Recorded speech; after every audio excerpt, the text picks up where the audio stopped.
غازی کشمیر کا لقب دیا تھا آپ کے وزیر اعظم نے. سبحان اللہ. اس لیے میں آپ کے اس خوبصورت شہر خوبصورت گاؤں میں ہوں. میں بہت زیادہ خوش ہوں الحمدللہ. کافی عرصے سے پروگرام بنا رہا تھا کہ آپ لوگوں سے ملوں آؤں آپ لوگوں کو دیکھوں، لیکن یہ جو ایک بہت بڑی بیماری اس وقت دنیا میں پھیلی ہوئی ہے، اللہ تعالیٰ ہم سب کو اپنی حفظ و امان میں رکھے. آمین. لیکن اس سے بڑی بیماری جو ہے وہ مودی کے دل و دماغ میں ہے. بے شک. وہ بیماری مذہب کی بیماری ہے. بے شک کوئی شک نہیں. مذہب کو لے کے وہ سیاست کر رہے ہیں، اور ہمارے یہ 2 کلومیٹر پہ جہاں ہمارے کشمیری بھائی کشمیری بہنیں بزرگ ہمارے ان کے ساتھ جو اتنے عرصے سے ظلم کر رہا ہے وہ آدمی، انشاءاللہ اس کو اس دنیا میں بھی جواب دینا ہوگا اور آخرت میں بھی جواب دے گا. مودی کو ایک بات کا پتہ ہونا چاہیے، ہے تو بڑا دلیر بننے کی کوشش کرتا ہے لیکن ہے ڈرپوک آدمی. بے شک. اتنے چھوٹے سے کشمیر کے لیے 7 لاکھ کی فوج جمع کر دی ہے اس نے، جبکہ ہمارے پورے پاکستان کی فوج 7 لاکھ کی ہے. لیکن مودی کو یہ نہیں پتا کہ ہماری 7 لاکھ فوج کے پیچھے 22-23 کروڑ کی فوج کھڑی ہوئی ہے پیچھے. بے شک. سب اپنی فوج کے ساتھ ہیں. سلوٹ کرتا ہوں میں اپنی پاک فوج کو اور ان کے شہیدوں کو، اور خاص طور پہ جو لوکل لوگ ہیں، جو لوکل کمیونٹی ہے، جس طریقے سے وہ پاک فوج کا ساتھ دے رہی ہے، اس پہ میں ان سب کو سلام پیش کرتا ہوں.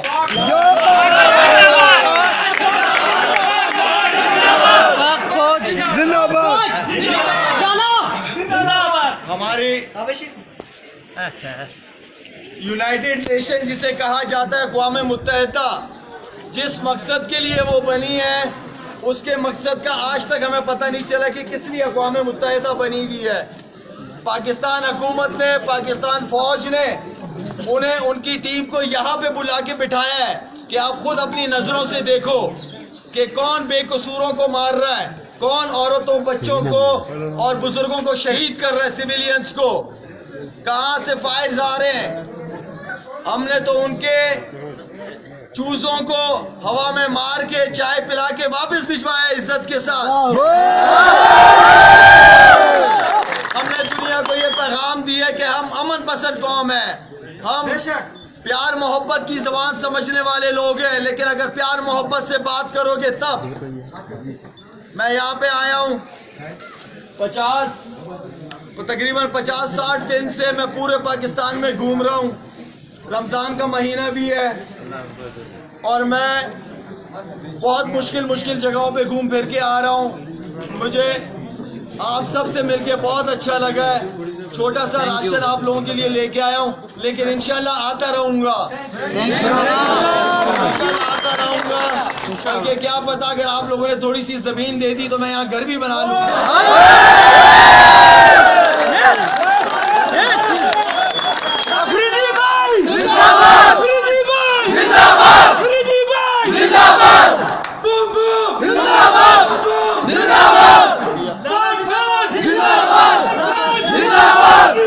ہم لوگ رہتے تو کراچی، لاہور، اسلام آباد میں، لیکن حلفیہ کہتا ہوں کہ ہماری دل کی دھڑکنیں، ہماری دعائیں سب ہر وقت آپ کے ساتھ ہیں. جو کام آپ لوگ مل کے فوج کے ساتھ کر رہے ہیں، آپ لوگوں کی وجہ سے ہمارے بچے، ہمارے خاندان وہاں پہ آرام سے سو رہے ہیں، صرف آپ لوگوں کی قربانیوں کی وجہ سے.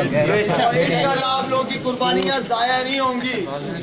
آپ لوگوں نے اسی طرح پاک فوج کا ساتھ دینا ہے. انشاءاللہ ہم نے اپنا پورا حصہ ڈالنا ہے. ٹھیک ہے جی.